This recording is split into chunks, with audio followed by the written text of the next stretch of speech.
Hello, welcome everybody. Well, I'm Jill Ayers and I'm one of Viking's enrichment speakers. And tonight, from the lovely, glorious, beautifully warm Chiltern Hills, I'm lying, it's freezing cold. I'm going to give one of my favourite talks, food, glorious food. You might wonder why I might be speaking about food tonight. Well, it's because although all my working life I've been a geologist, I did go, as my geology friends say, to the dark side of archaeology. I did that in 2006. And since that moment, I've been working on a lot of sites, excavations on lots of sites. One of the wonderful things that you find on excavations, amongst many others, are food items. And that might be the foodstuffs themselves, just maybe something as simple as pips or some charred grain, perhaps some cooking pots or other implements for eating. And it gives you clues as to what people may have done with food, what food they're collecting and eating, how they prepared it, where they may have got it and sourced it. And it gave me a lot of interest as to how our diet has changed. It gave me a good insight because I'd actually worked on these sites myself. So I decided to put this talk together for Viking, and in actual fact this is the first time I'm giving it, so I do hope you enjoy it. If you have any questions, of course, I'll be very pleased to answer them at the end. I'll be nipping into the question room and answering anything you'd like to put in there, so you can type them in, of course, as we go, or at the end. I shall be pleased to do that.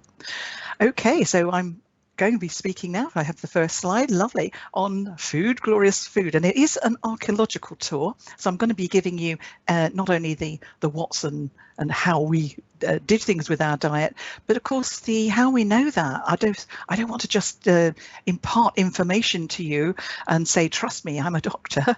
You know, I want you to actually know that there is good scientific basis for anything I say tonight.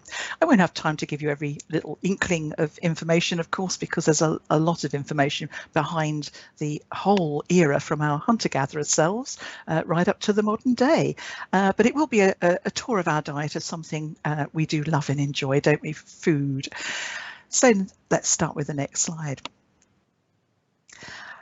What I would like to know, of course, is when did, as Augustus Escoffier says here, this is of course Queen Victoria's famous chef, good food is the foundation of genuine happiness, he says. And it was a thought to me when I was considering the hunter-gatherers as to when did eating become a culinary delight? When did we start to have recipes and cook things that were to be not just filling us up, which our hunter-gatherers, I'm sure, were just happy to be full and to feel satisfied and have enough food to survive. But when did it actually become a little bit more of a culinary delight? I think you'll agree with me that, of course, our lifespans have increased enormously from our hunter-gatherer selves. If you were about 20 years old in the hunter-gatherer days, you would have been easily middle-aged. People often didn't top ages of above, mid 40s to 50. Some of that's due to healthcare, of course, and what we know about health and the medicines we use today, although they did have their own foodie medicines to use, but a lot of that is down to actually having enough good food and knowing how to cook it and supply it on regular basis to our populations. So next slide. So this talk really is about some of the ingredients, the preparation, the recipes that we would have used throughout the millennia of our history, but it's also introducing you to the idea of these food revolutions. There's a good number of monstrously big revolutions that changed the way we either cooked or what we did with the food, or indeed the food ingredients themselves. And the picture I'm showing you here of the Neanderthals, it's a reconstruction from France, in fact the Dordogne Valley area where they were settled in cave overhangs quite a lot, is a very good example. It's not just us that had this revolution of the foodie world. We developed fire. The Neanderthals had fire, we know, as well. Now, our ancestors back in Africa, so 1.8 million years ago, they developed fire. If we follow that around the world, it was much it was a progression across as people left Africa and inhabited every region throughout Europe and Asia and every single continent. There was a progression in the dates from when fire became in use for and available for protection, but as well as cooking. For us, for myself here in the United Kingdom, we didn't seem to get that until about 400,000 years ago. But when we got it, it was a food revolution. It not only killed off parasites that might be in, say, meat that you could eat, but it made things more digestible, whether you're eating the plants or meat of any description. It makes it much more digestible. You're going to get more out of that food that you've managed to procure. It's also, very importantly, making it a lot more flavoursome. It's making it nicer to eat. Next slide, please. And of course, that brings me to a moment just before I look into what our Paleolithic people, so the Paleolithic, the Old Stone Age, what our furthermost back ancestors ate. I just thought I'd mention something called the paleo diet. I'm only going to mention it in passing, only because I've seen so much on websites, in books and magazines about returning to our paleo diet, and all of the gurus that, you know, I may hasten to add, actually take quite a lot of money for your entry into their program of paleo diet. They propose to go back to the Paleolithic diet as honestly and as accurately as they can, and I just laughed when I saw these, because this is actually a picture from one of those websites, and I looked at that and I thought, well, who ate that paleo diet? Nobody in the paleo world, because some of these things didn't even exist in the paleo world. Some of these, I'll just take those orange carrots, for instance, didn't turn up till sort of the 1500s, so about the 16th sort of century. We had developments such as those. We've got red peppers there. We've got all sorts of orange and citrus and chicken eggs. Well, we did have bird eggs, but not chickens as such. And that meat that you're seeing in the middle, well, until we developed the use of fire, that would have had to have been eaten raw. So we would have eaten raw meat. And I don't think anybody would have fancied that. This meat is also far too lean. You know, the wild meat that would have been procured in our Paleolithic selves would have been absolutely thick with fat. And we would have wanted that. Because the thing about paleo, the Paleolithic people, is their hard set programmed brain. Their brain is set and rigid to need and want and desire the fattiest and the most calorific foods, because you didn't get much of it. So you desired it beyond belief, and that's what you would seek out. And when you found some, so a kill, for instance, of an animal, you devoured every little bit of it, and you loved the fat. And so it's all a case of, has our diet changed somewhat? But we do end up cooking it, of course, now. Next slide, please. And of course, you can imagine if you hadn't got any fire to cook your raw meat, it was a little bit, I think, of a moment for us in our modern palates to think about cracking open that marrow bone at the top there, and to, with a little stick or a little tool, to pull out that soft marrow in the middle. But we do eat it, of course, and maybe for our modern taste, we'd like something like the Italian dish, osso buco. You cut a slice of the animal's leg, so you have the bone and with the marrow in the centre, but braised beautifully, and that's how we like our food today. And it is an acquired taste, I think, marrow, but it's absolutely delicious.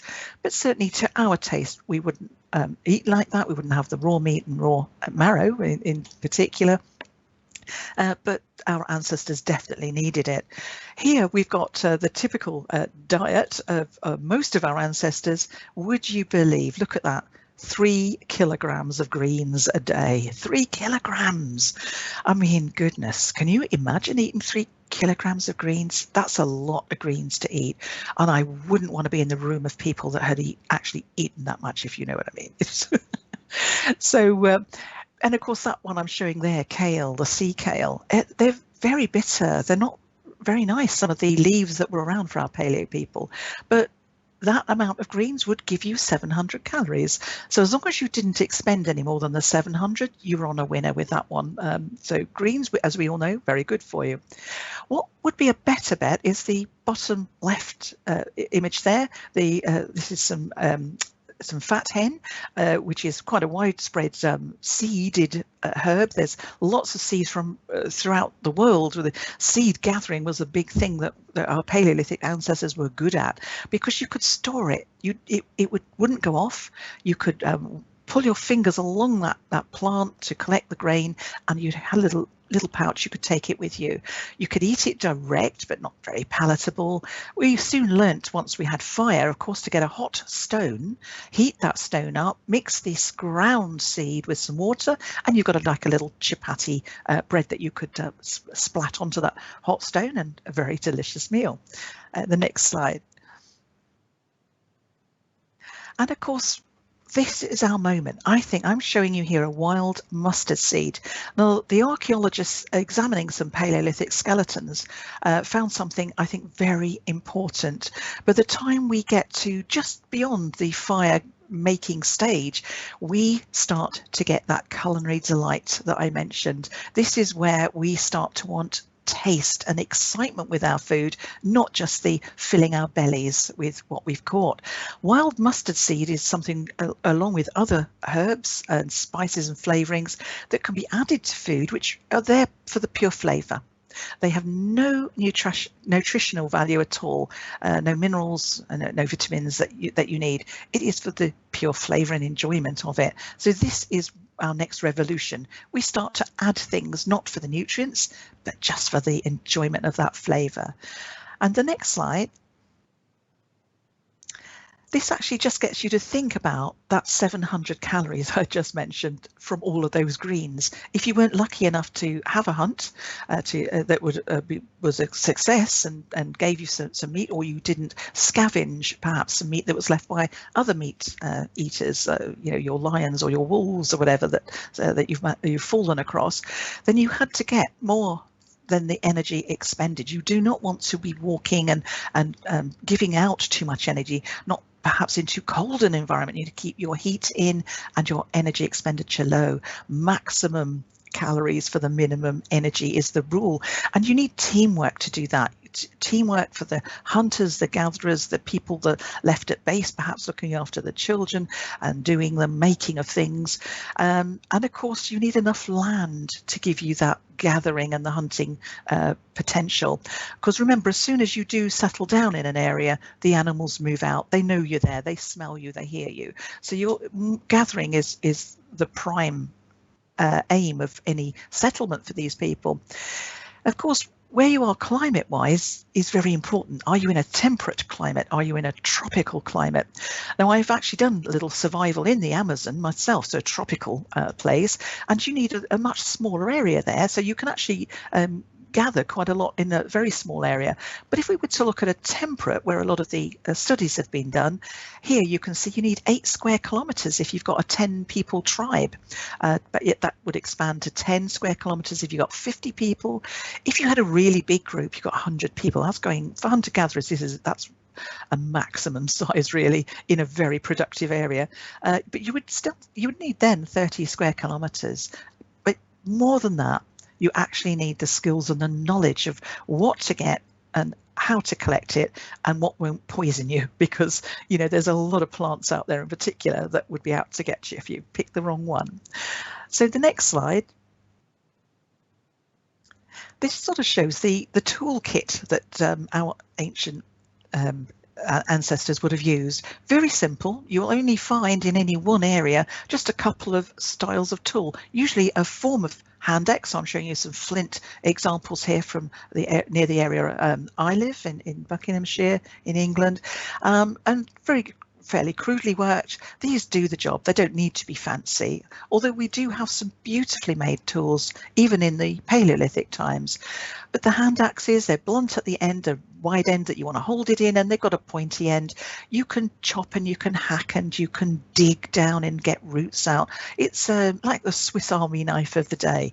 You can do all sorts of things with that particular tool. On the left-hand side, you've got a scraper. So again, very, very sharpened, usually on one side, because that's more the slicer. You could slice off strips of meat, for instance, or slice through stems and roots to make the pieces that you would want to eat or prepare to do something with. So these are actually our oldest tools in Britain. These are almost 900,000 years old, some fairly new finds for us in Britain. So we've extended our history back that far. So the next slide. So what was actually in the Paleolithic larder? Where is our real paleo diet? What did people eat?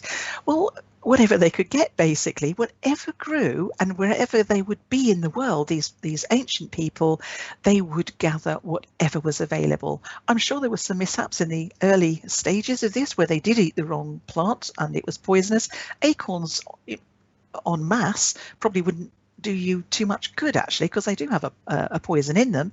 But if you cook them, perhaps you could roast them, chop them and slice them. They're a little bit like almonds, but they're very bitter, really bitter. You could grind them up and again make a kind of a flour-like chapati bread with them as well. If that's all you've got, then that's what you would what you would use. And as I say, as long as you cook them well, you'll probably get away with it. But I wouldn't recommend that to anyone that was listening in. And the next slide. And this shows you a little bit more in the nature's larder. We've got nuts, we've got berries and seeds and the fungi. Now that's always a very dodgy one selecting, but people passed on this knowledge. This is the skills and the knowledge the hunter-gatherers would pass on as groups from one individual, the elder individual, to others.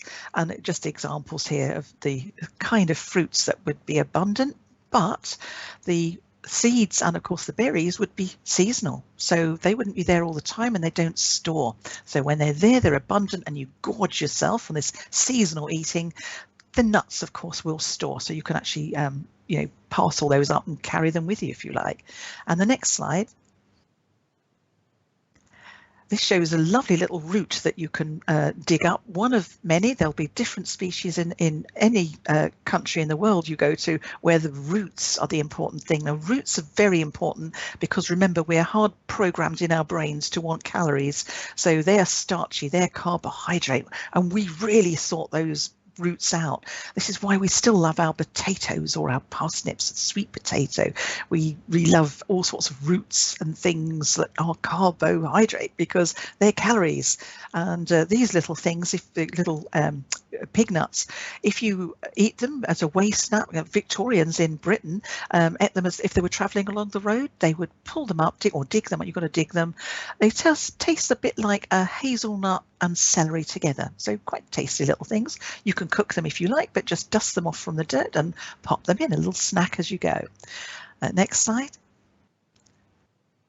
And of course, we know that the hunt was always a potential for some really good protein and calories if you could manage a good kill, although I wouldn't recommend that one on the right. These pictures, by the way, these cave paintings from Lascaux, people who've been to the Dordogne area might recognize these. That one on the right is an auroch. Now they're twice the size of our modern cows. They're enormous things, really dangerous, vicious things. I would dare you to try and kill one of those. You would need a whole team of people and it would be dangerous. I can only imagine they would have either gone for the young of this cattle or it was a real challenge, perhaps the rite of passage into your adulthood that you were brave enough to go with a gang to do that.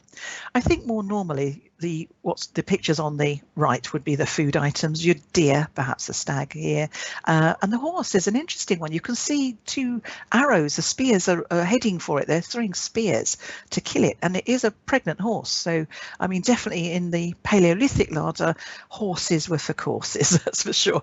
We're a bit more touchy about that today, aren't we? But the next slide will show something a little bit bigger.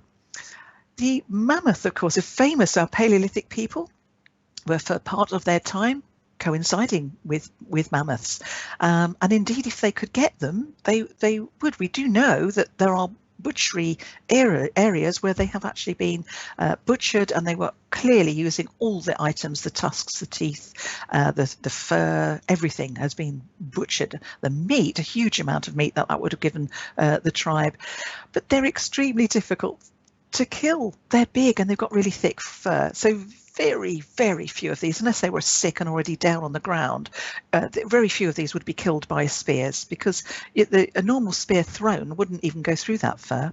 But we do know people were very smart.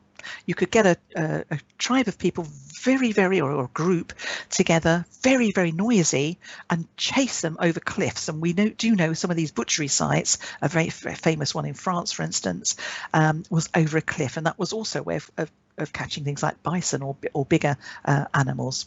The next slide just shows a lovely artistic view, again in this is the Rouffignac in France, a picture that they knew about these animals, these mammoths, and beautiful artistic shots from the caves of the animals that they indeed would be trying to catch and butcher. And next slide.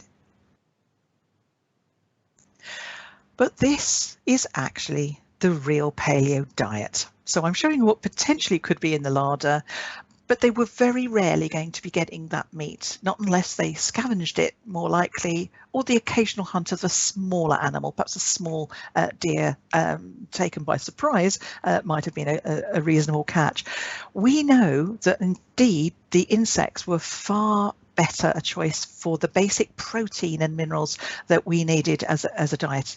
So the paleo diet, going back to the gurus I mentioned on the websites, their proposed paleo diet didn't even mention insects, and yet we know that people ate these far more. It was the biggest source of protein than the meat. And how do we know that? Isotopes. We now look at various isotopes in the bones and in fact teeth as well, that show a distinctive character. We look for carbon, we look for nitrogen, we look for oxygen, which will tell us various things, along with strontium, which will tell us where people come from.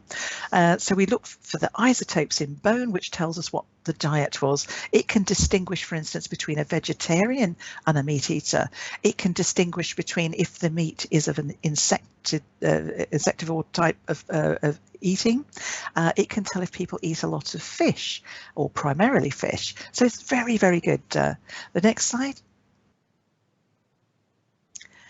And so what would they have been eating overall? Well, yes, okay, they would have been eating an awful lot of those insects, but the greens, what would be available in the UK? Now, every country is going to have a very different evolution and environment around in this area, but very simple plants: nettles, wild garlic, cress, the ground elder and chickweed and buttercups, fat hen that I've mentioned, the seedy one, and samphire. I love samphire today, actually, it grows at the coast, beautiful. If you were to have eggs, you'd have bird eggs, wild birds' eggs. Now, of course, you're not allowed to eat those today in most countries, but if you did have an egg, so you could try this with a chicken egg, wrap it in some moss, and you can steam cook it at the embers at the edge of a fire. Of course, mushrooms, we all know what to do with those, but you would perhaps be supplementing it with a nice little frog leg. That's very French, isn't it? And snails and crayfish. Fruit. Well, in Britain, we didn't have any, well, not proper fruit as such, not the apples that you and I love to eat, not the pears or any of the other fruit. We had crab apples only, very bitter, but we had elderberries and blackberries to supplement that in the berry rations, and seeds and nuts, and of course the small amount of meat we would have had. So our diet could be quite wide, but it does depend exactly on the environment and the season that you're looking for these things. It must have been very hard to get above that 700 calories that you would get either for 3 kilograms of greens. The next slide. So I mentioned, of course, my need for proving evidence of what I'm saying to you, and all the way through some of the rest of the diets I'm about to show you. For the Paleolithic is the fact that we can find their campsites, we can find their fire pits and their hearths.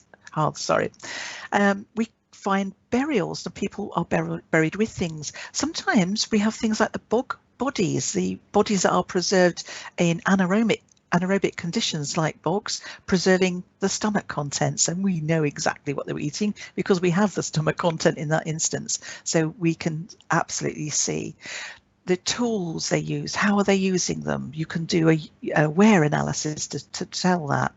Grinding stones, if they were grinding grain into flour, then you'll have some sort of stone. Of course, the teeth are very useful. They'll not only tell you from the wear what they might be eating, but I mentioned the food, like the little mustard seeds that were stuck in the teeth. Well, in fact, they're stuck in the tartar around the teeth. So, and things like the mustard seed, but also insect wings. So wings that, say, little pieces of butterfly wing have been found caught in tartar. So we know that we're eating a wide variety of things because of the teeth. But the striations on teeth also tell you a little bit about, at a glance, whether you're a meat eater or a plant eater diet. And you've got malnutrition, you can see in the bones. There's such a lot of evidence if you get a body to actually look at. And as I mentioned earlier, of course, we do then grind up a small proportion of any bone or tooth that we get.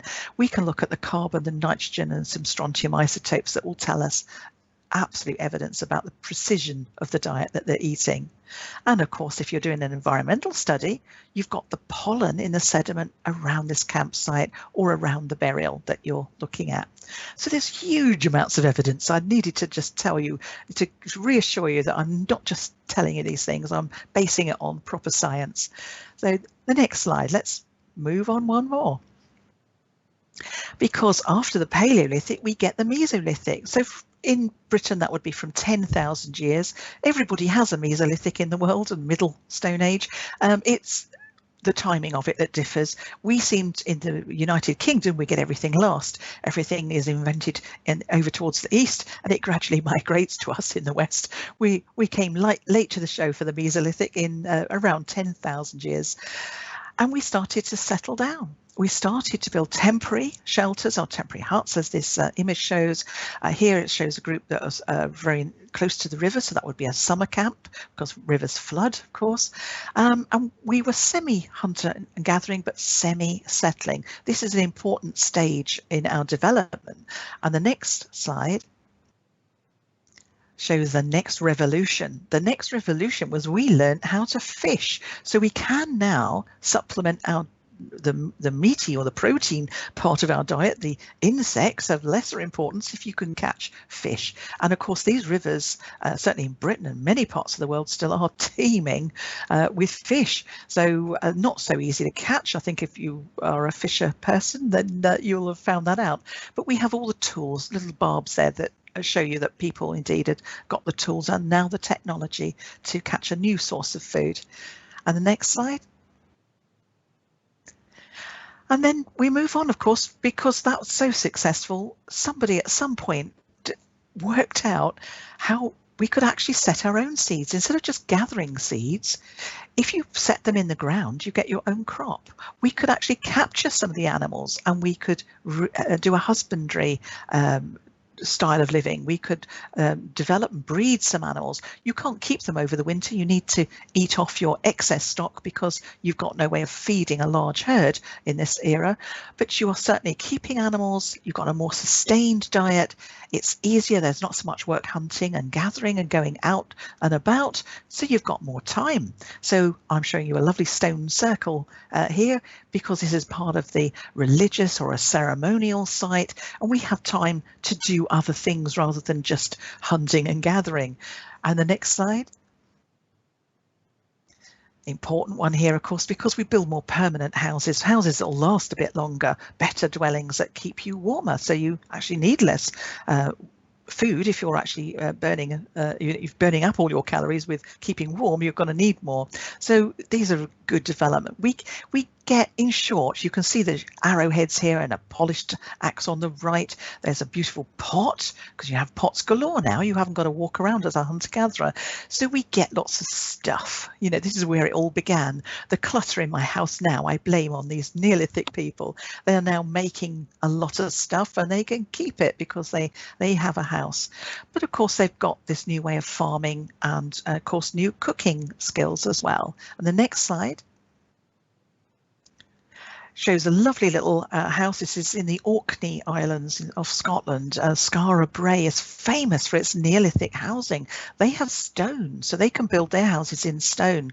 And this just shows how skilled these people are. This would have had a roof. It's bright because the roof obviously is it being the organic materials of wood and rush and things, that's obviously gone. But you see inside the house, the fire pit in the square in the middle with a stone, hot stone for cooking, of course.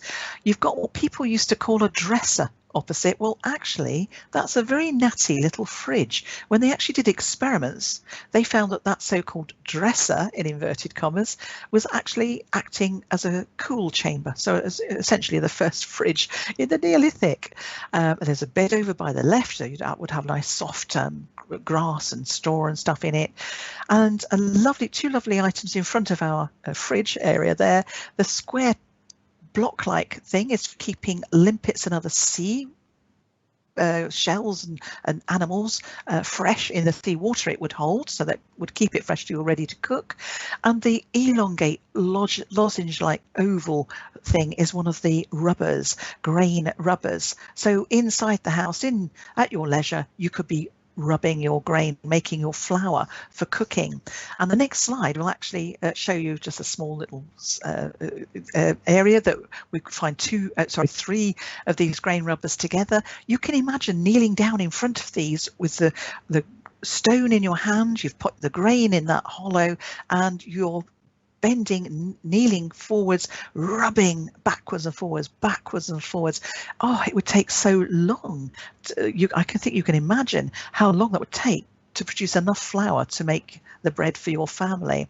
And we know people did this, and we know who did it. We know it was the females, because we know that because, oh boy, do they have the osteoarthritis in the knees and the shoulders and the elbows, that show the hand sort of joints as well. That shows exactly the right places for osteoarthritis to be doing this job for hours and hours and hours on end. And they're called saddle querns. Next slide, please.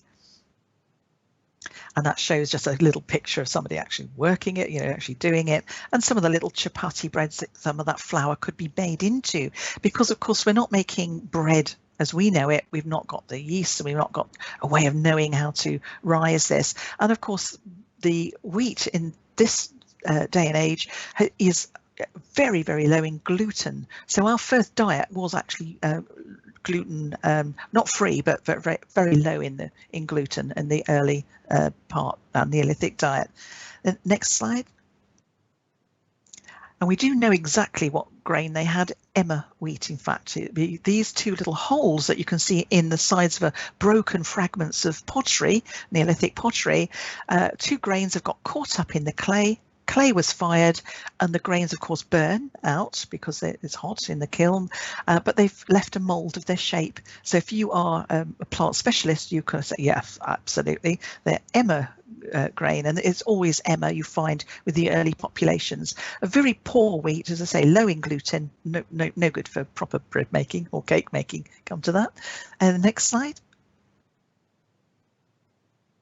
And of course, if you're working things in the Neolithic style cooking, here's my assistant Charlotte, who's wrapped some bread. In fact, you can wrap strips of meat, whatever you like, around a willow stick and hold it over the fire, and it cooks very, very quickly, and it's delicious. It's a lovely way to do outdoor cooking, but do make sure you dip your stick in some water. You've got to wet the stick, otherwise you can guess what's going to happen.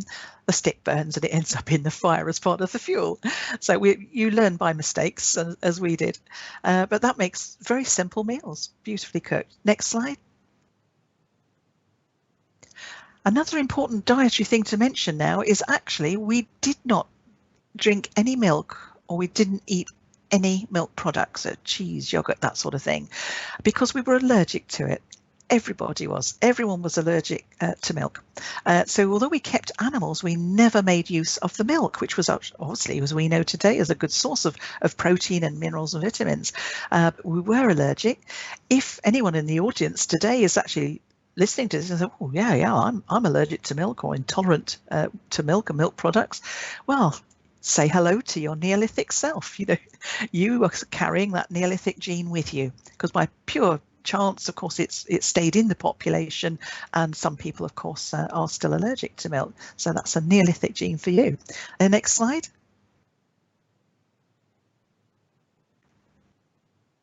And of course, what we see here, I've gone now to the Bronze Age, the next age up from 4,500 years ago. We became very big grain producers. Not just wheat, of course, we had lots of barley, but we were really big on barley. But towards the end of the Bronze Age, we suddenly had a huge meat-enriched diet. Beef, in fact, not just any meat, lots and lots more beef getting into our diet. Why would that be? Well, you had to look at the environmental information here. We find that by the end of this particular era, there was, in fact, the whole world had this problem of descending temperatures, and it was much, much colder than average and very, very wet. So with the cold and the wet together, crops failed year upon year, and people were starving, and they resorted to, in desperation, to drinking, and out of necessity, some of the milk and the milk products that were coming from some of their animals. And obviously the people who couldn't do that, if they're allergic to it, they were dying off. We're eliminating that Neolithic gene that was for milk intolerance. And so we came through with a whole suite of people with the gene that would make them much more tolerant. And of course, we've, for the most part, had milk and cheese in our diet ever since. Next slide. One of the dishes you could have made with this this beef and barley, a beef and barley stew. We know they made a kind of a stew casserole type thing in jars, and I'll show you one in just a second. So you could pack all the ingredients in with the moisture, with the liquid, into a pot and cook that. Absolutely delicious. The next slide. Of course, when you're cooking things on a fire, it's quite hard to heat things up quickly. If you've ever done camping, you know that you put your kettle of water on for your cup of coffee or whatever, it takes ages to warm up. Well, here's the answer.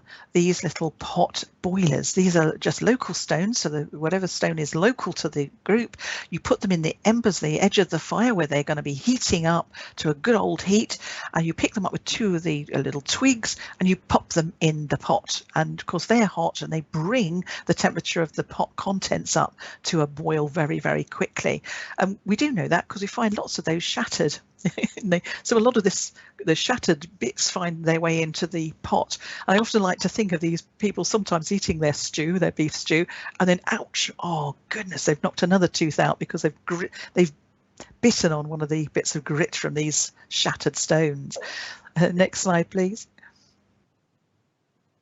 And of course, here's a pot. I've nipped into the Iron Age, but very similar types of pottery. These little jars could be used to cook anything. There is in this museum picture on the right hand side a cauldron. Now, cauldrons, we now believe, are more used for a community use or religious use. We're absolutely certain they did not cook in cauldrons at all. We now know there was an open fire in the centre, and these particular earthenware, these darkware, greyware they're called, pots were nestled in the embers at the edge and very gently brought to the boil. So nice little stews, casseroles, you could put roasting joints in there, all sorts of bread even, you could do your bread in there. And on the left-hand side, I'm just showing you another new innovation. It's the grain store. It has to be up off the floor because you're going to get all those mice and rats at the grain otherwise. So they get fancier and fancier as they go up into the air to keep the grain very safe from the rodents. Next slide. Another innovation. No more sitting on resting on your knees, hurting your back, rolling with that saddle quern backwards and forwards with that stone. This is the modern new invention of the day. We have a rotary quern. Grain goes into that central portion in a similar way, but see the handle on the top left there?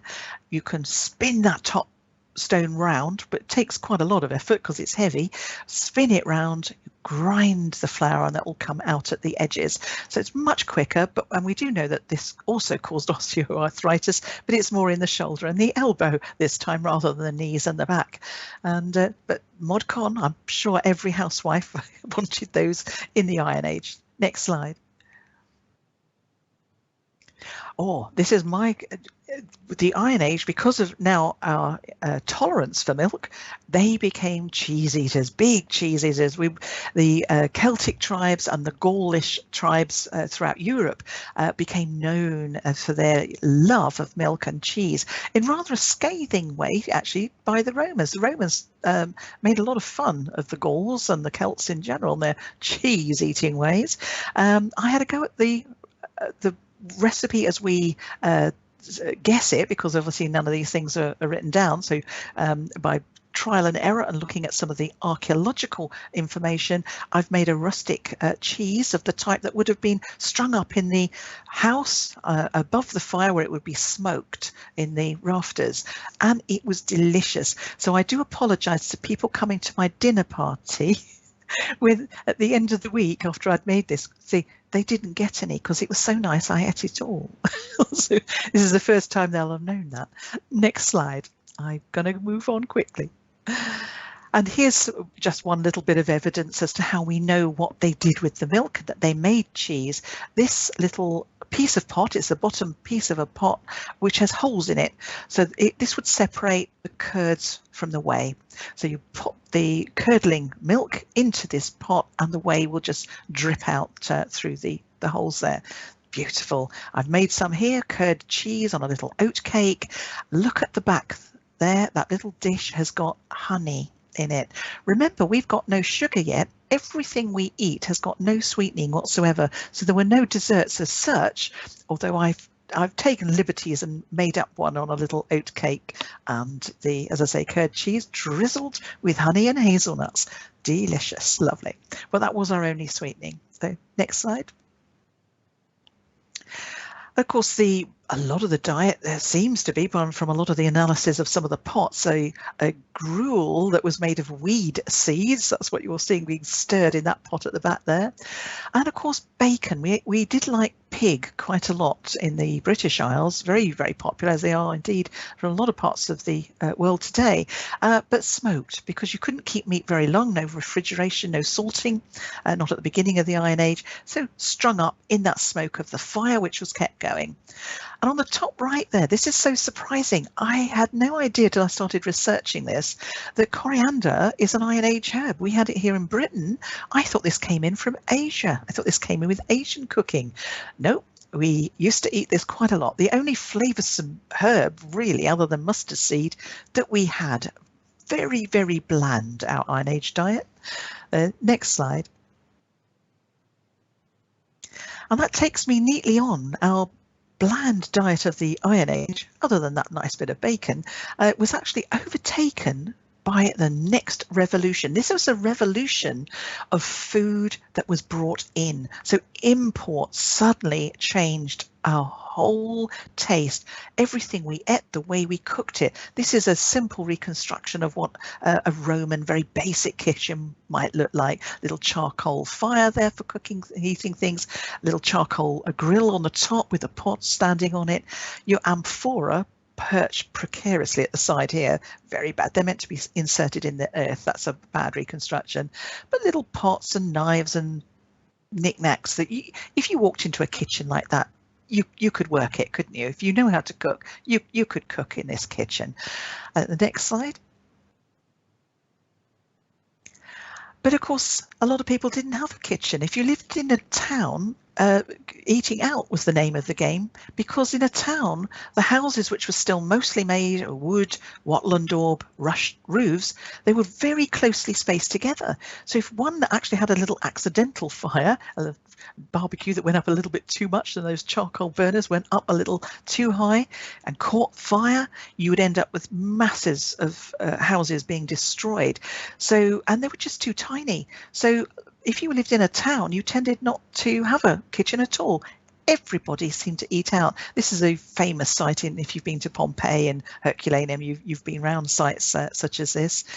So it's a common stop on one of the Viking cruises. And I call this the Pompeii McDonald's, because you go in here for your fast food. Inside the rings there are big pots underneath the counter to keep food hot or to keep them cool, and so whichever they're offering to you, in you go and sample the wares. Next slide. So I say a taste sensation. Yes, the Romans introduced a monstrous amount of food. That's because they had an empire that was really across most of the known world at the time, all those countries bordering all of the Mediterranean country and then all the way to the west to Britain. They had an influence of different culinary tastes and styles and ingredients, and they shipped them about all over that. So each and every one of those countries in their empire had an opportunity to have this taste sensation. So here in Britain, we had a mere crab apple before the Romans came in. When the apples came in and the plums and the pears and all the cherries, all sorts of fruits came in, we then went on to keep that. We were growing them. Even when the Romans left, we kept that farming culture going. We kept the seed, we kept the trees. We now have hundreds of varieties of apples because of that one introduction. But you'll see the variety of things that they spread westwards that we didn't have at all. Asparagus and broad beans and radish and cherries and figs and walnut, all sorts of beautiful things. There's so many more that I'm not even bothering to list. There's too many. The next slide, that will show you a lot more of the herbs. Some of those, if you are native to England, you'll think these are definitely British. You know, here we go, parsley, sage, rosemary and thyme. There's a song we sing quite a lot. I think if I'm not too bad a singer, you'll recognise. And look at all these flavours they've brought in. Some of them I would hardly know today. The rue and the lovage are not so used, are they? Myrtle berries. But there's a lot of the flavours, the peppercorns, the bay leaves, the garlic, the ginger, things that we know and love today and take for granted. We didn't have these flavours until the Romans could distribute them throughout the empire. So the next slide. And one of the flavours that I'm pretty pleased actually we didn't keep is their sauce. And here we've got this famous fish sauce. I call it the rotten fish sauce because that's how they made it. They made it in big vats. Any fish from the market that they hadn't sold would be tossed into the vat. If there was restaurants preparing food nearby, and the guts from the fish, the heads from the fish would be thrown in the vat. It was a lot of all sorts of things, mostly the mackerel type of tunery, sort of those smaller anchovy fish, that sort of thing, depending, of course, where they're located, where the fish are coming from.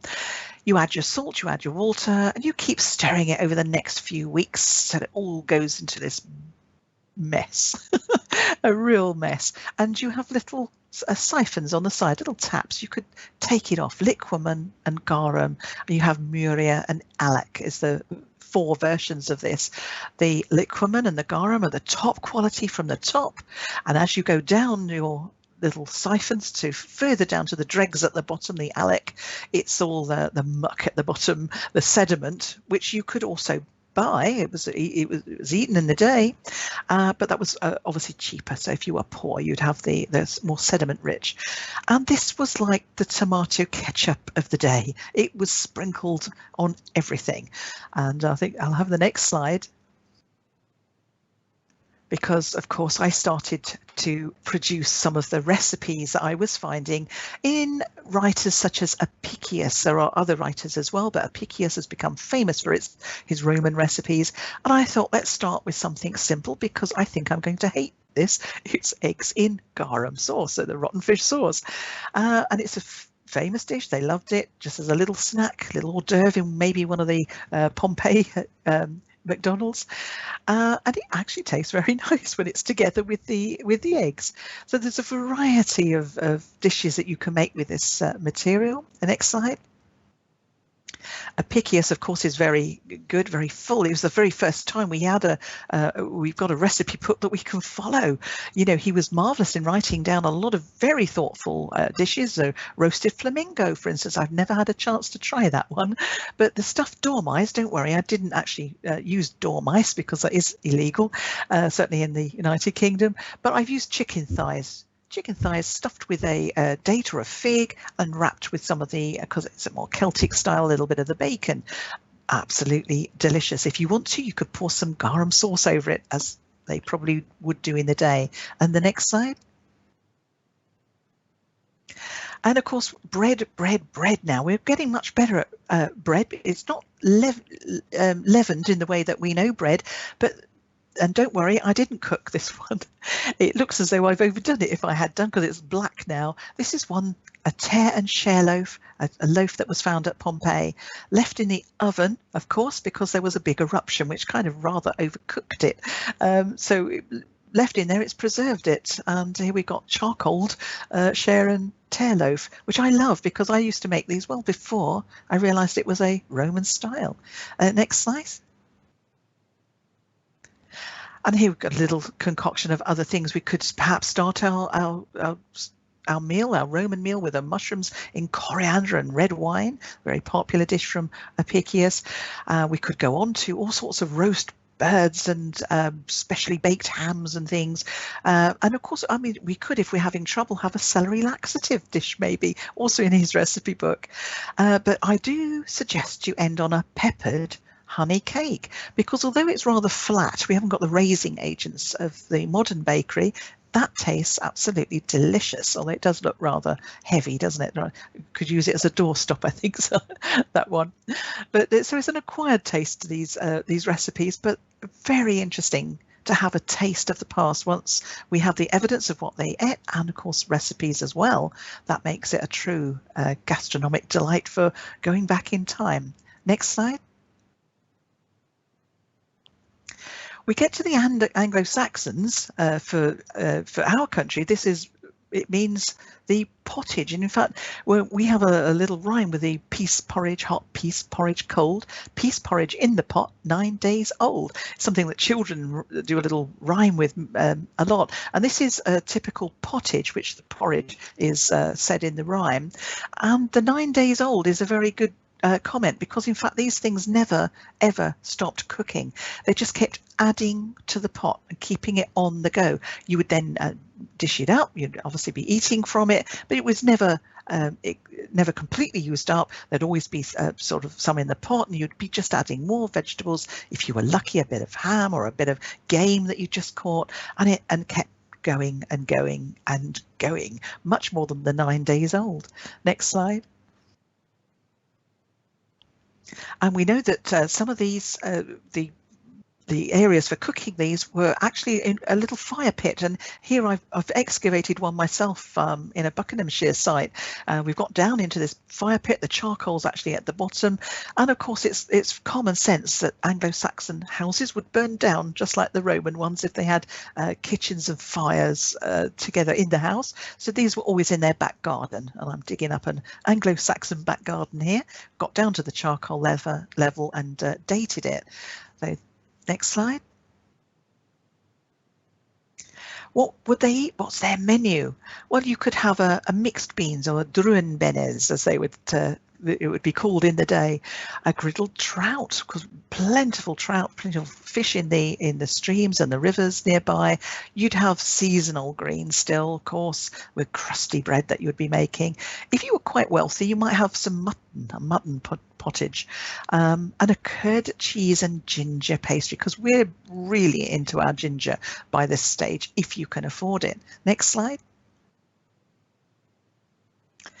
Then, of course, in come the Normans. Now, we have them to thank for a very, very big thing in Britain, sausages. We didn't have sausages until the Normans brought them. So thank you for that one, Normans.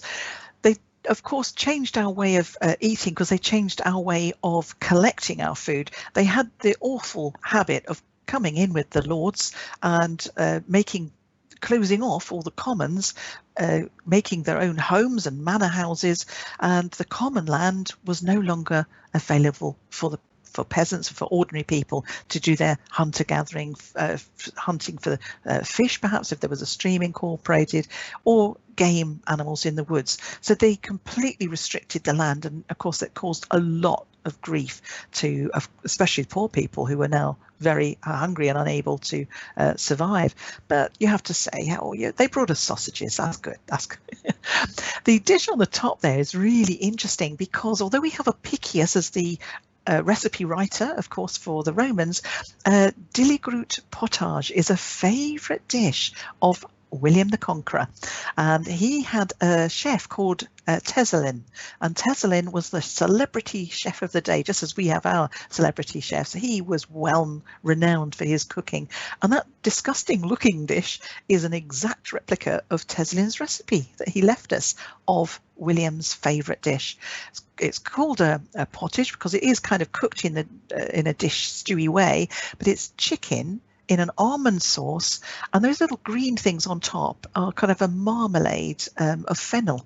Oh, that is absolutely delicious. So yes, I definitely want to be tried. William had something good going on for him there. Next slide. Norman menus, well, very much the poor and the rich. The division between poor and rich was huge by this stage.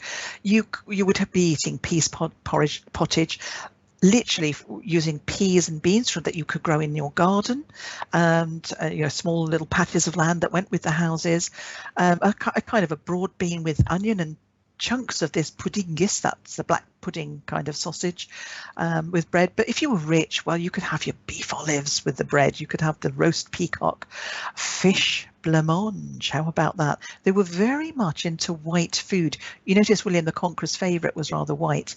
They thought white food was the thing. It was so fashionable. So fish blancmange, it didn't get much whiter than that. It sounds quite disgusting, really, but hey, that was a big favourite in the day. And you could have pine nut tarts with honey and ginger, because remember, honey is the only sweetener still. We're still there, but it's very good. Next slide. Now it all starts going wrong. So far, we've been fairly healthy, haven't we? We have had our greens. We've sometimes had 3 kilograms of them, but then we've gone on to lots of other greens, and the peas and the beans and the pottages, which have all got their fibre in there, in their veg. The Tudors, they were the beginning of it all going wrong.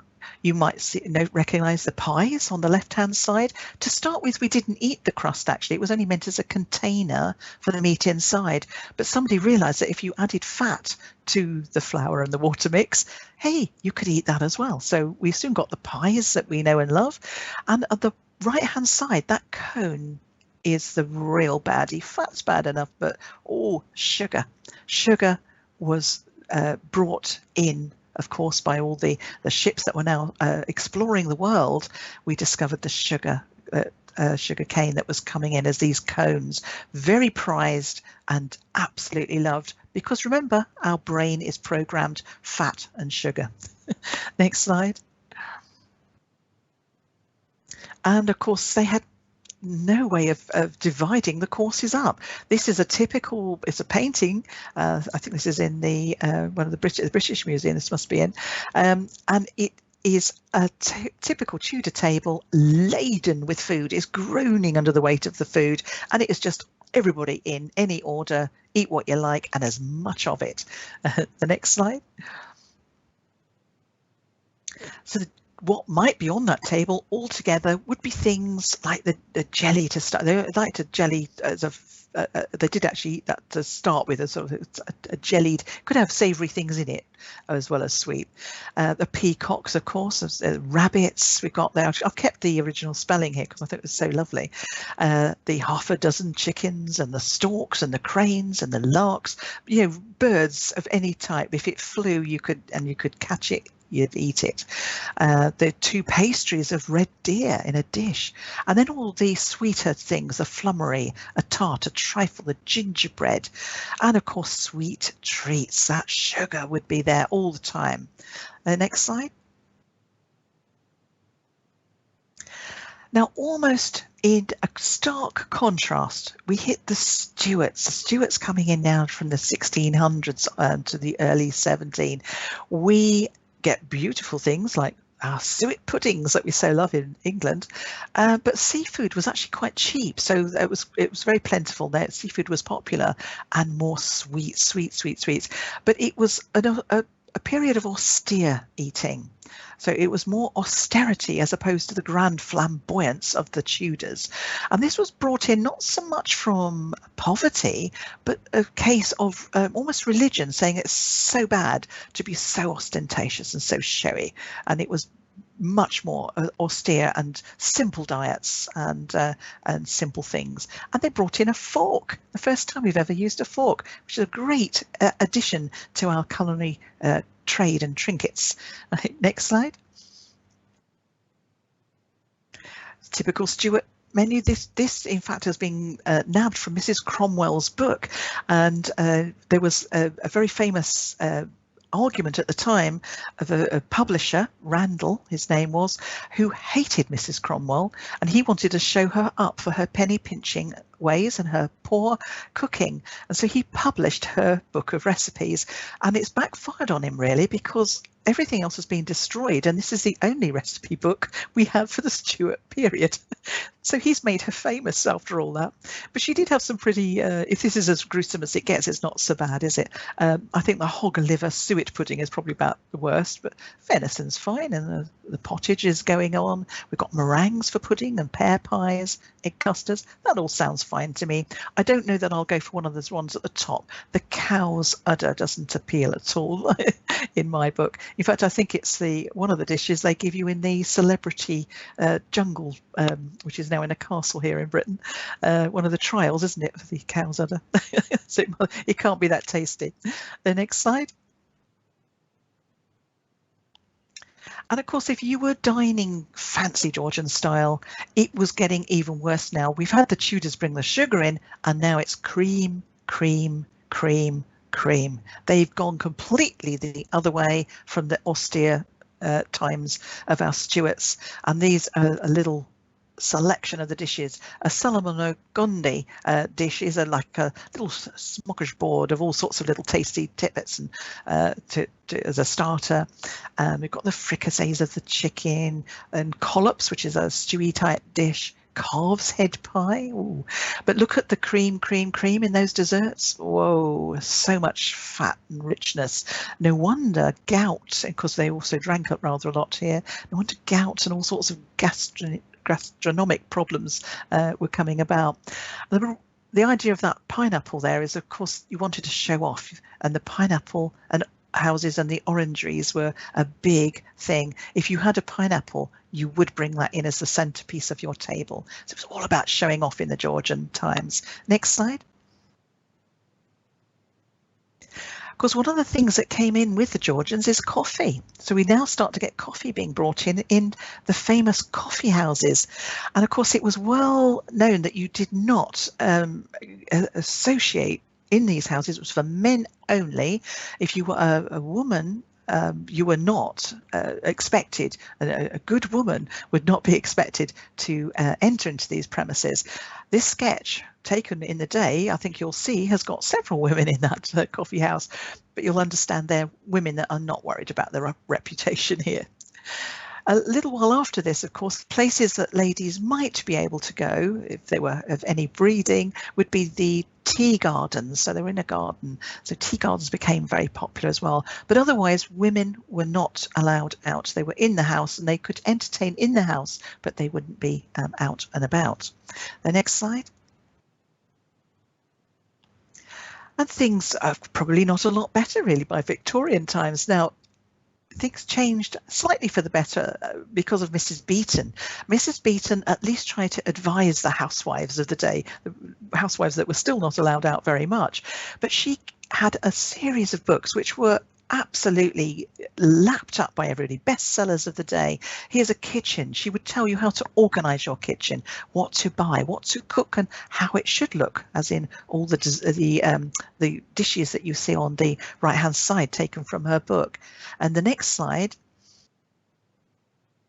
she tells you all about your equipment. These are the technology of the day. This is the new inventions that you would be keeping your meals hot at the table with, that you would be cooking with, that you would be serving with. Everything was there for the good woman to be able to use. And in fact, as she put it, your job as a housewife and as a lady of the house is to keep your man happy and well fed. That is your job in life. Wasn't it lovely in those days? The next slide.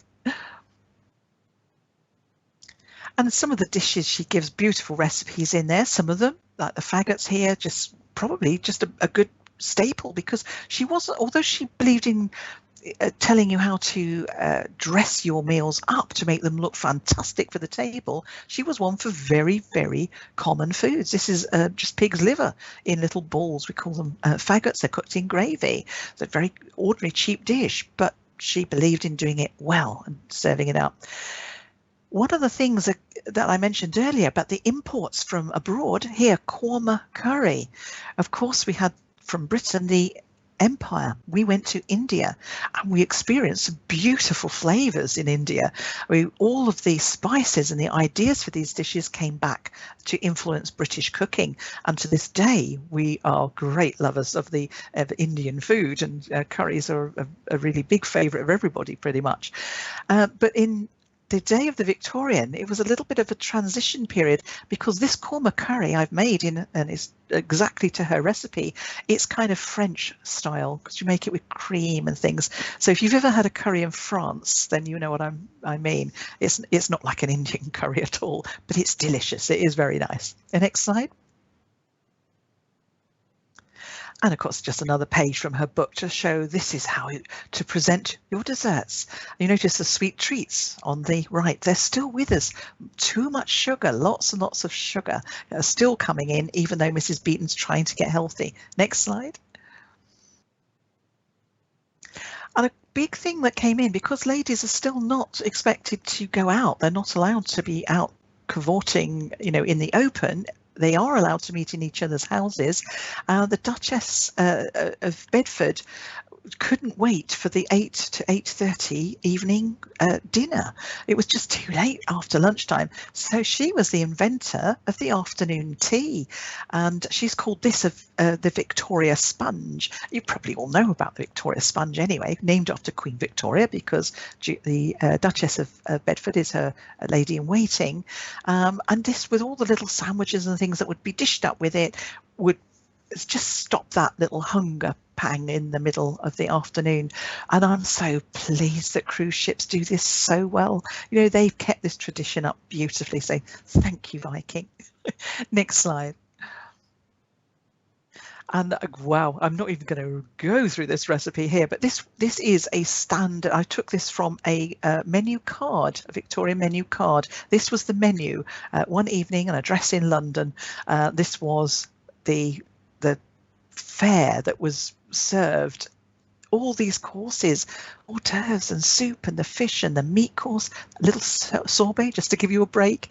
Then you have your roast course and the vegetable, the dessert. Oh my goodness.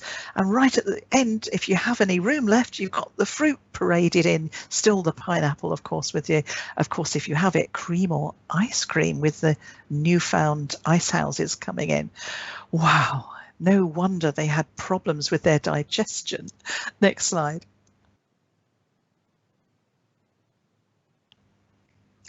That brings me up to my last little thought, really, in that, yes, you have lots of things introduced to your diet. You have lots of struggles getting your food sometimes, and nothing is worse than war.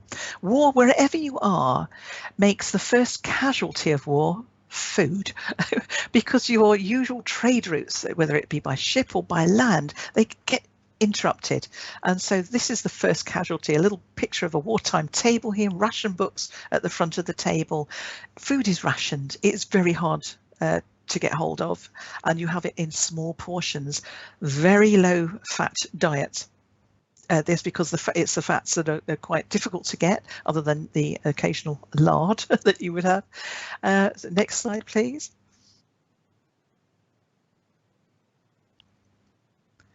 And of course, are just typical implements. If anyone had if you know anybody that was around in the wartime, you can recognise implements. I've got some of these in my kitchen from my grandmother, actually, which is very tenderly looked after. And the next slide. Very utilitarian, because what you're making is very ordinary.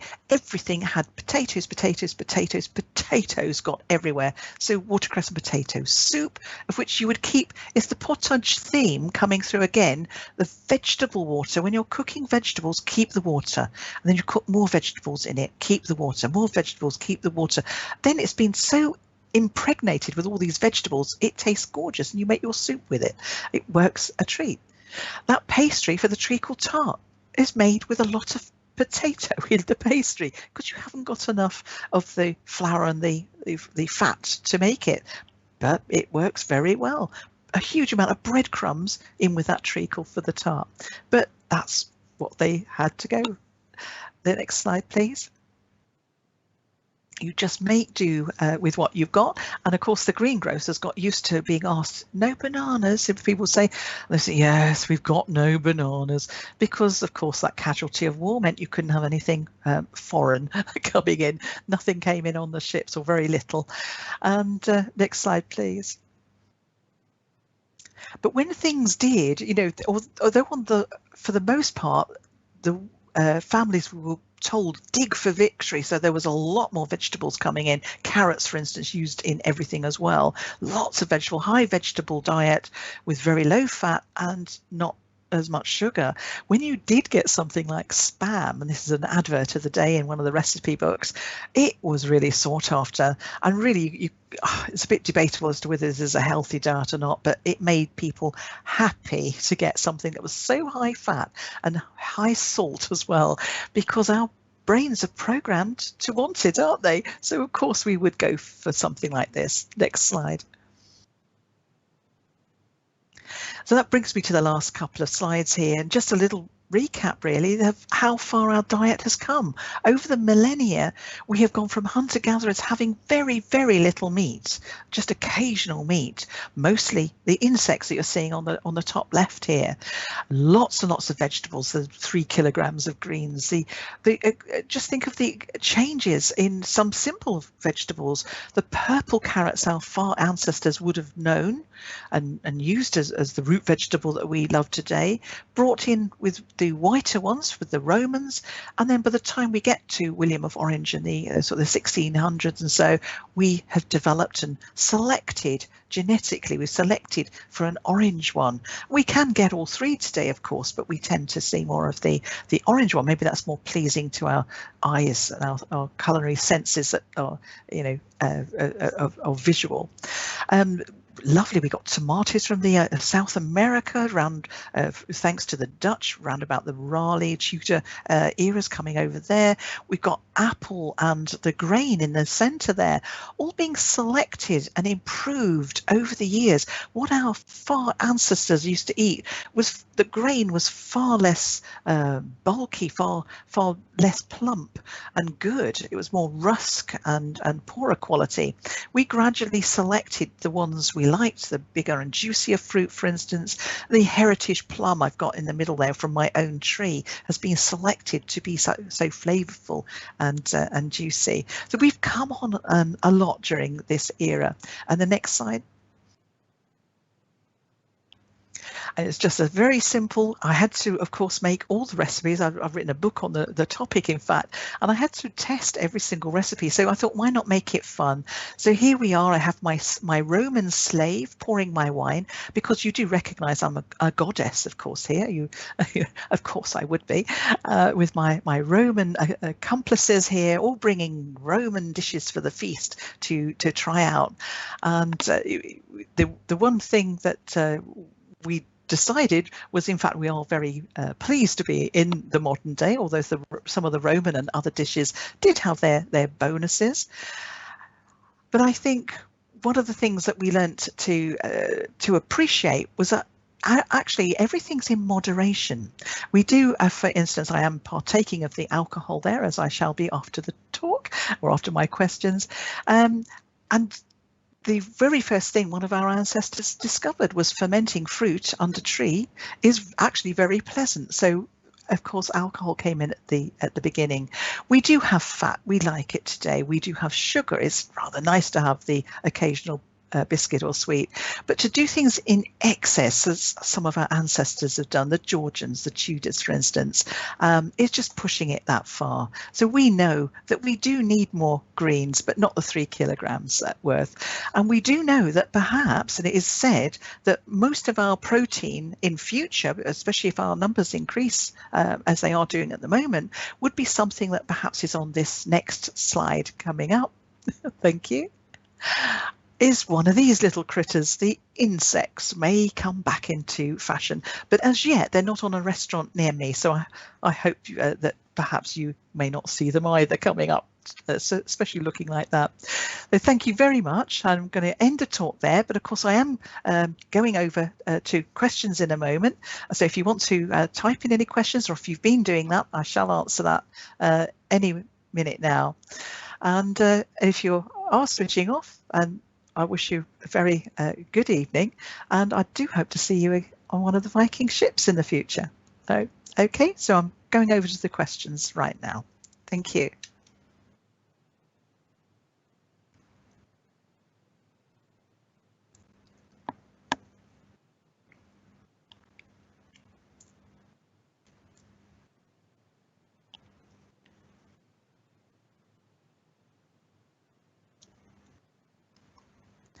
Right, okay, so I hope everyone can still hear me. If you're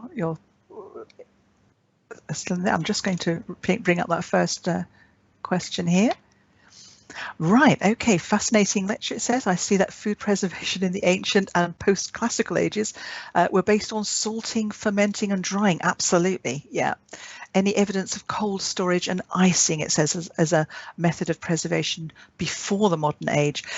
No, cold storage, in fact, as I mentioned, actually, cold storage was in that Neolithic Skara Brae house. So I wouldn't say it's as good as a fridge, but it would have kept it slightly cooler and better. And the use of ice, I'm sure a lot of cultures where they have more ice, your Eskimos, for instance, and anywhere in a Arctic area, perhaps with frozen ground, would do better. Places like Victorian Britain, they would have had ice houses.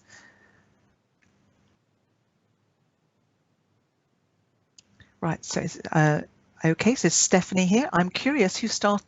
Oh, it's suddenly gone. Sorry, Stephanie. Oh yeah, I've picked you up again. Yes, Stephanie says, I'm curious who started the food of stuffing the gut of animals. Oh yeah, I heard some cultures do that, stuffing the gut of. Well, yeah, actually, well, yes, we do. The traditional sausage is filled into a gut, isn't it? Yeah.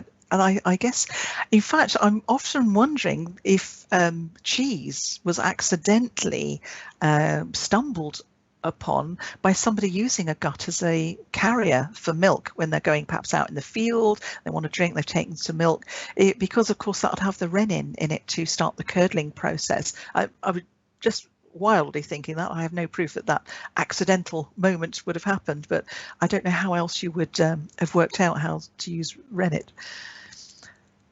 Right, so next question, let me see.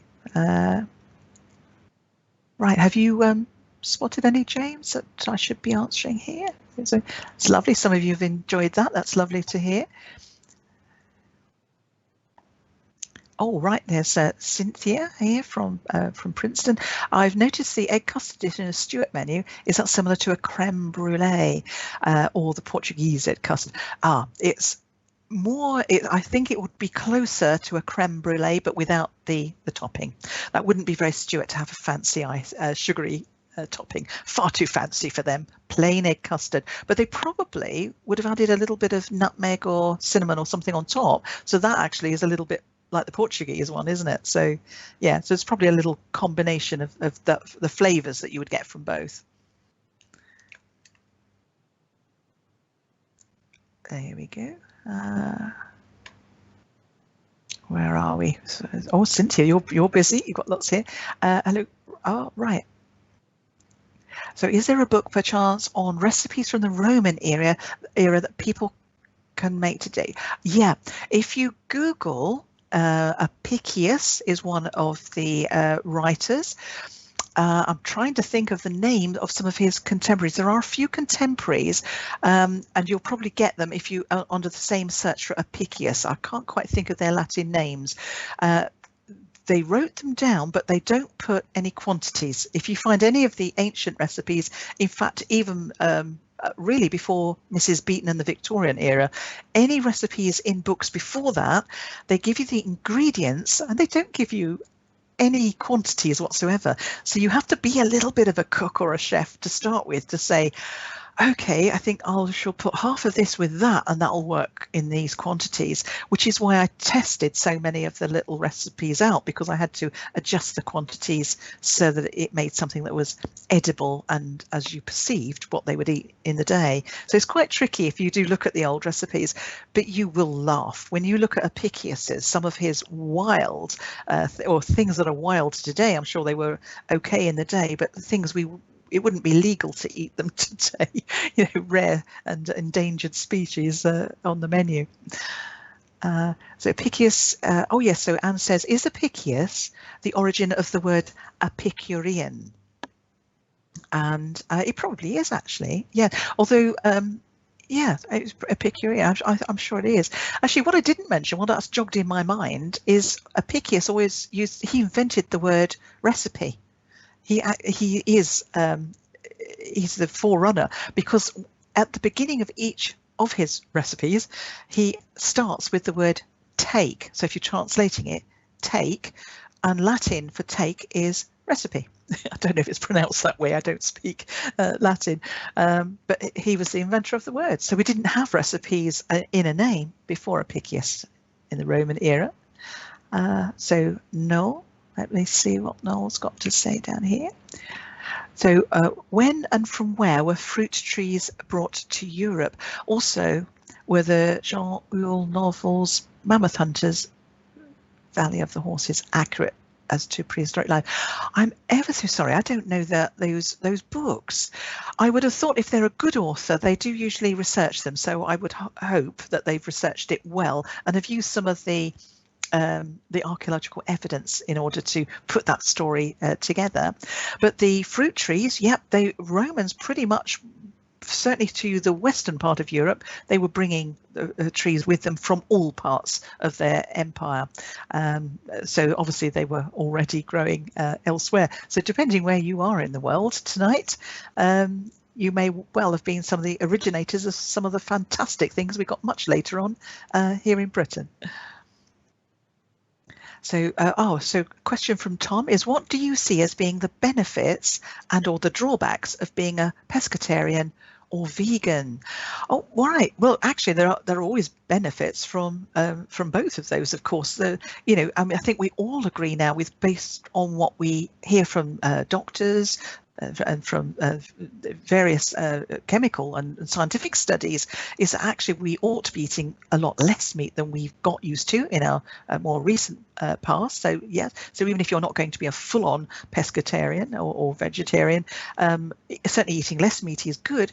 Pescatarian, yeah, I mean, it's lovely. It's a very good source of protein, and of course you get all the vitamins and minerals and all the vegetables you have with it.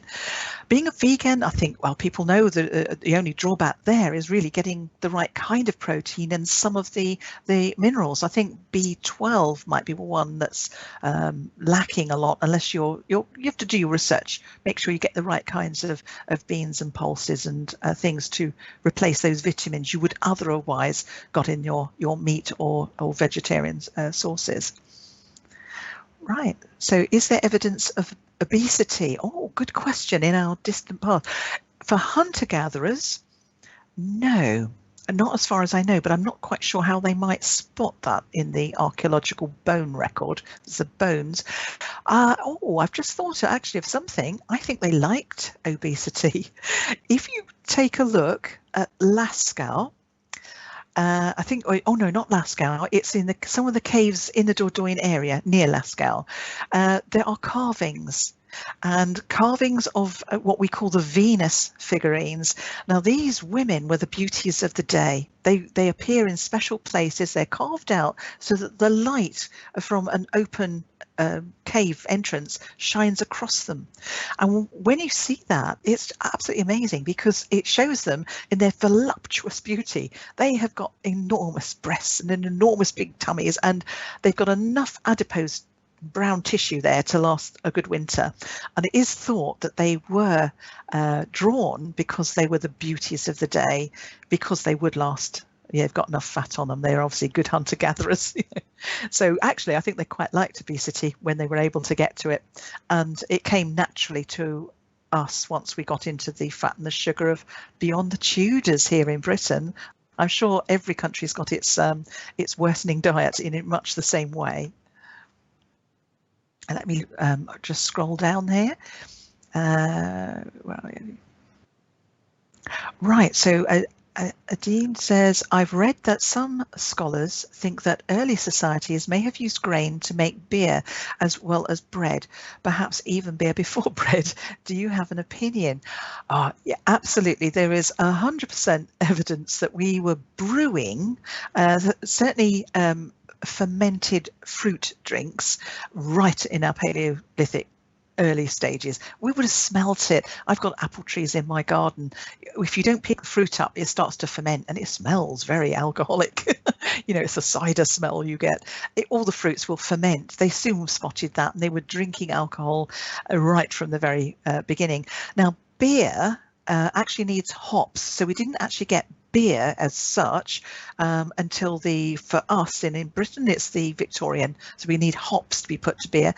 Ale, which is not the hops, is much earlier, so that was becoming big by the Iron Age. So we were definitely brewing our ale, Iron Age. So we've got into this alcohol way too early, but everything in moderation, as I say. Okay, so let me just scroll down to the first few that we'll put in here.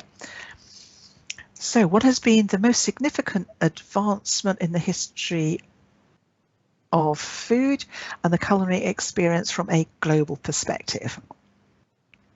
I think that's a very good question, Gordon. What's been the most significant advancement in the history of food?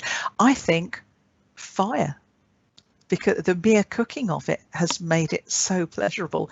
No matter, even if you don't put something together as a recipe, the actual cooking of raw basic ingredients just makes the whole pleasure of it. So I would say definitely fire. Right, and Jean says, I'm interested in the history of the Jewish people, culture and cuisine in Eastern Europe. Yeah, that's out of my experience actually there, but I'm sure actually, I'm sure you'll find lots of sources if you Google some of these keywords online. I'm sure you would find plenty of books there. I know a friend who I could actually ask, but I'd need a way of contacting you after this. There may be ways. I have a Jewish friend who may just be able to have that information. Right, so Sunny, how did you get into your field of study, and how did that study lead on to food? Thank you for today's presentation. That's very kind of you, Sunny. Yeah, well, the field of study, of course, archaeology was from my geological background, and because geologists often trample all over archaeological sites, that's where I got an interest in it to start with. Started helping archaeologists because I have a geological knowledge, which they need. And from there, I just kind of, I got sucked in ever so gradually and steadily until I was almost fully working in it now. And of course, well, food, I've always been interested in food. As you see, I've got a little middle around me here. But yeah, so the food actually comes because you're excavate when you're doing archaeological excavation, you're actually finding that food. It makes you interested. I've always had a passion for thinking about who these people were. I'm excavating their home or their waste tip or something they've had an activity, an area of activity, and I'm wanting to know, who are they? What were they doing? How did they live? How did they die? What did they eat? So this is where that interest came for me, and I do hope you've all been interested as well in listening to some of those little encounters I've had. So I'm down to Osvaldo now, looking forward to the presentation, he says. Interesting how recipes came about. Well, now you know, of course, it's Apicius we have to thank for the word. Okay, and yeah, how we began experimenting with ingredients to form a recipe. What is the earliest examples of this happening? Well, the earliest written examples are people like, of course, Apicius, so the Roman period, because we were writing. But I'm sure the concept of a recipe, i.e. knowing what goes with what, putting in that mustard seed, for instance, into some of those very early dishes. That was our very earliest hunter-gatherer, the Paleolithic. I'm sure that was passed down word of mouth. You know, well, yes, use some of this yellow flour. We know it as mustard seed today. They'd have known it by whatever word they used. They know it was flavorful. They would know where certain things, we can use this with that, but we wrap it in moss and we cook it in the embers, or with this we put this in a pot. So it's kind of learning by enjoying and experimentation. So, and that is what makes food fun, isn't it? That's what makes cooking fun for me anyway. I do enjoy cooking. Right, so I hope I've come down all the questions there. So I'm sure James would pop up and tell me if I've missed any. Is there anything I should be adding on to that, James?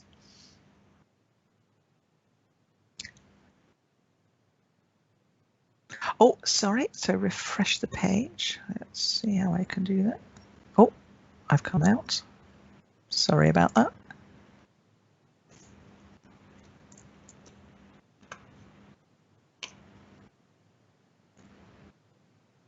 Right, okay, so we've got Richard here. The African natives relish beetle grubs. Do you agree with me that if it were in markets, it may catch on? Well, I tell you what, Richard, you are spot on, because I sometimes run little day schools for children with their schools. We do a hunter-gatherer day, the Stone Age we call it, and I take some of the purchased insects. Now, I've never been brave enough to eat them, I have to say this. I brought them along with the children the first time just to show them the insects in the packets, and there was a variety of different sort of beetly grubs and crickets and all sorts of things, ants, some big ants. They were edible, they were packaged specially. I was just going to show them and they wanted to eat them. The children actually wanted to. I opened the pack and they did eat them. I did say, if any of you are vegetarian, don't touch them. But no, I think the younger generation may be more amenable to this than we are. It really isn't going to catch on with me, but I think for some people it's a good source of protein. I would go for that one. And okay, so Susan says, is there a schedule for next year's onboard lectures that you'll be doing? Oh, I don't know about 2021 yet, since we know some dates I'm putting in for some, that's for sure. I am doing 2022. I'm going on one of the Alaska cruises, but I'm sure we'll bump in at somewhere, Susan. And if it isn't me, it'll be one of the other lovely lecturers that we've got as well. So yeah, so it's a lovely thought. Thank you. And oh, what was the green insect? Oh, you've caught me out there, Ashley. I don't actually know what he's called, and I haven't been able to find out. He is actually an Amazonian insect, so he may be as yet unknown in the Amazon, but that's where he came from, and I don't know his name. But like many thousands of them, we don't know their names from there. Okay, and Stephanie says, oh no, I've done that one, haven't I? Food stuff in the gut. There we go. Yes, I think that's the last question. Excellent. Oh, thank you very much for those. That kept me on my toes, those questions, didn't it? It was very interesting as well. Well, thank you very much. And as I was just saying to Susan there, I do hope to see you sometime on the Viking cruise ships. I'm a prolific lecturer there. I get as many cruises in as I can because I absolutely love sailing and I can't wait to get back on it. And we've certainly got good news of the vaccine today. So let's all be taking that and getting sailing as soon as we can. So thank you very much for being with me this evening, and I wish you all the best. Bye bye.